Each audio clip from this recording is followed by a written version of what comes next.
Howdy y'all, Joe Hills here, recording as I always do in Nashville, Tennessee, and today I am back on the Hermitcraft server. It has been a little while, I've been busy with a lot of other obligations, but the most important obligation I have right now is to Hermitcraft's resident mafia, the Log Fellas. Now, as you may or may not, which is more likely, remember, I promised them I would build them a bunch of artwork once they finished filling out their ceiling to make room for the artwork.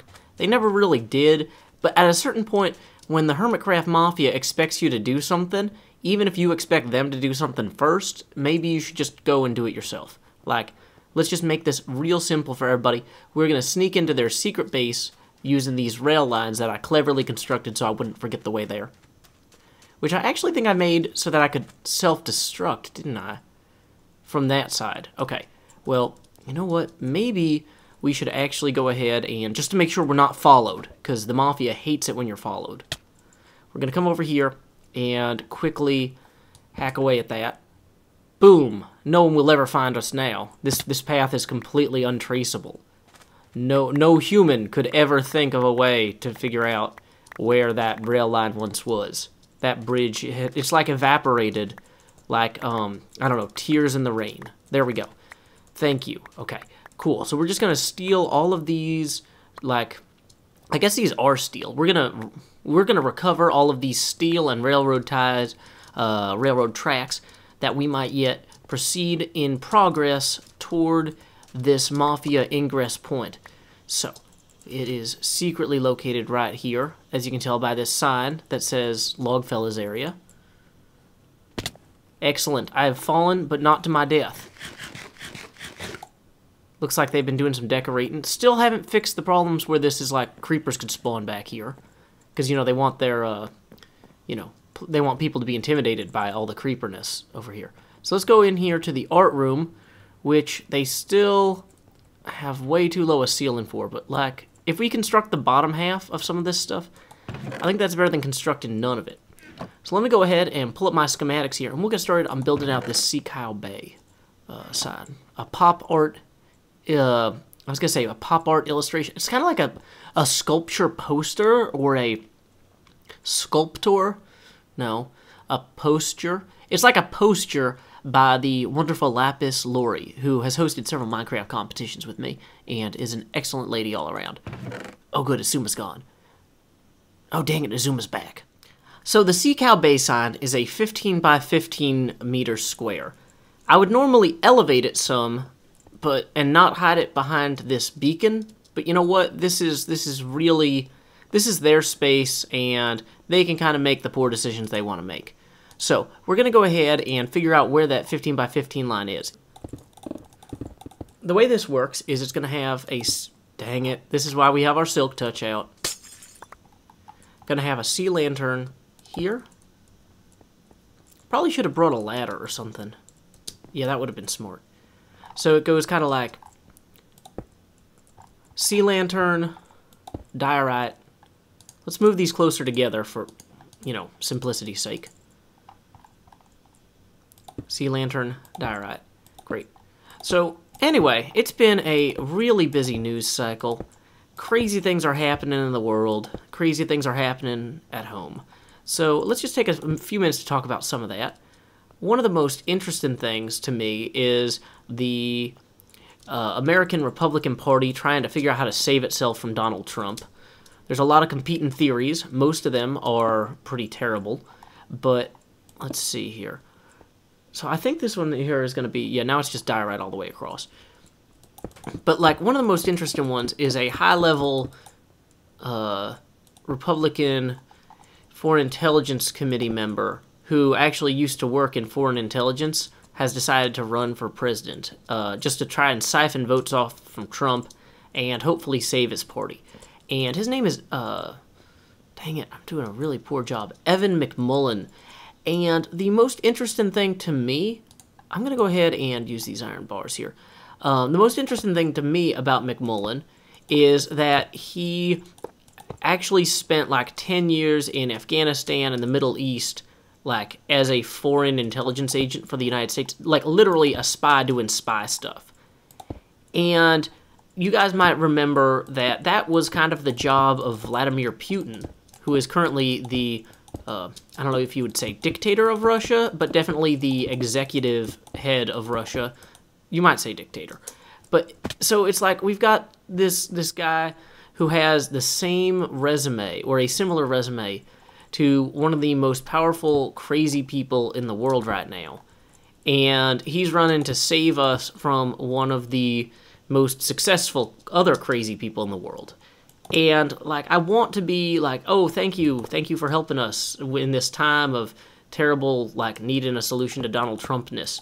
But, like, at the same time, I feel like maybe Vladimir Putin has really just ruined foreign intelligence service as a path to executive power for everybody at this point. Like, maybe it will never be an acceptable, like, route to becoming president to have been in the CIA or the NSA or whatever. And that might be very unfair to Mr. McMullen, but I just feel like this is... If I was writing a story about a guy who was trying to save America from itself and ended up inadvertently destroying it because he thought he knew what was best, it would be a guy with the same bio as McMullen. And I mean, I'm not exactly like Tom Clancy or, you know, anybody else who writes incredible spy stories. Wait, are these wrong? Dang it. Let's go ahead and hit this. Wait, so these are not centered proper or something. What is going on with this? So that one goes like that. Oh, and then this one goes like this. See, these are off. There's one of those there that didn't get the right one. Dang it. It is hard to build and talk about saving democracy at the same time. So arguably I should just focus on building, right? No, that's the opposite. But it's kind of scary to me that we've come this far that people who would not normally run for president have to feel like they need to intervene. And I was thinking about that too, and I was like, well, if I could take even like 5 votes away from Donald Trump by running for president, I would have no chance of actually winning. Like, is that still like something that ethically I should be compelled to do? Like, if you could take a single vote away from him, should you do it? And I don't know, actually. I'm kind of feeling a little conflicted about that. Okay, so I'm realizing my terrible scaffolding method here is legitimately really terrible. Do I have a way to... Okay, so we're going to count. Got 1, 2, 3, 4, 5 of these. And the actual schematic, 1, 2, 3, 4, 5, 6, 7. So this should be... I'm going to need a few more layers here. And this is where I start bumping into that ceiling that I was talking to the log fellas about raising. But, you know, what can you do other than sometimes when life gives you a ceiling, you need to raise the roof. I don't know, maybe. But, like, I looked at it, and it doesn't take that many signatures to get on some state ballots. Now, for some states, it takes a ton of signatures to get on the ballot, and it's nearly impossible. But for others, that's not the case. And so, like I said, it's just like, how many votes do you have to take from Trump for it to be worthwhile? Well, this might be easier if I go across this way and then take out this next part. Okay, so we're going to just kind of knock into here. I really feel like... Sarah Kendzior, who is becoming one of my favorite journalists, has written a lot about the sort of media empire that Donald Trump might be trying to build. And he doesn't necessarily seem like he's trying to win the election at this point. He's strategizing to kind of focus some of the most extreme elements of the American right on kind of creating a news network for them that is like to the right of Fox News. And that would entail a lot of intolerance and a lot of possibly, I believe, anti-American ideas about being welcoming to other people and bringing folks into our country and expanding our talent pool and things like that. And I'm just kind of a little bit concerned about all of this because it means that even if he doesn't win the presidency, then the damage is still done because he's still going to be able to promote these ideas. So that's the other thing, is like, you know, even if you could take a few votes away from Donald Trump, if he's not likely to try to win, Like, if we're all focused on trying to stop him from winning the election, and not focused on the longer battle to save America from kind of a few things. Economic malaise caused by, you know, certain types of corporations taking advantage of taxes and laws that benefit them at the expense of others. That's one of the few places that I feel like Trump has actually legitimately made points that reach out to people and connect with them. Like him talking about getting rid of the state-by-state health insurance monopolies is something that I remember. That was one of the first things he said that like just absolutely terrified the Wall Street Journal editorial section. They're like, oh yeah, this racism stuff, that's not great, but oh my goodness, we can't have a Republican candidate who wants to get rid of these state-by-state insurance monopolies. Those are really important for like business monies. And it's like, oh man, you know, how do we have candidates that are viable and not crazy be able to bring up ideas like this without losing everything? And I think a big part of that is that because Trump wasn't really dependent on money or fundraising in the first place, he didn't have to worry about saying the right thing in contexts like that. In fact, he didn't have to worry about saying the right thing in any context. But I don't know. It's all a mess. It is just you know, and it's important though not to get too uh-oh. Am I gonna, was that this might be the top tier now. So it goes like this then. Okay, tell me I have precisely enough, because that would be awesome. Great. You know, you can't get bogged down in every little battle about this stuff, because it is a long war, you know? Like, there's always going to be people who want to claim that oppressing others is the solution to your problems, you know? In Mad Men, they talk about how the whole point of advertising is to convince you that there are solutions to your problems. And a lot of what Donald Trump has been doing is convincing people that there are solutions to their problems that are kind of isolationist or kind of keep people out of America. I'm all for, like, the types of isolationism that are like, let's not invade random countries, which is kind of closer to good sense than isolationism, but the problem is they tend to get lumped together. I'm all for that, but I don't know. We can't just, you know, shut ourselves off from the world either. Okay, so we have got the rough setup here, and we have got this ceiling hewn out a little bit. We're going to go ahead and knock out these little scaffold parts here. We don't really need them in this context, since I'm not going to be climbing up that way exactly.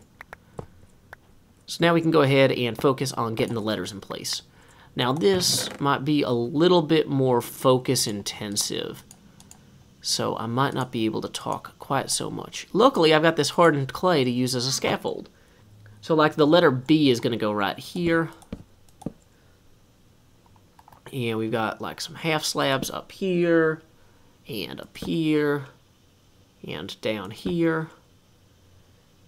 And how does this one work? Oh, this one's like a weird stairwell where it goes up like that. Man, it is hard to make fancy letters in Minecraft. And then this one is a stairwell that goes like this. And then this one, wow, that's actually weird too. I think this one's actually a stairwell. I have no idea how to do this one. It would go like this. Yeah. Boom. B.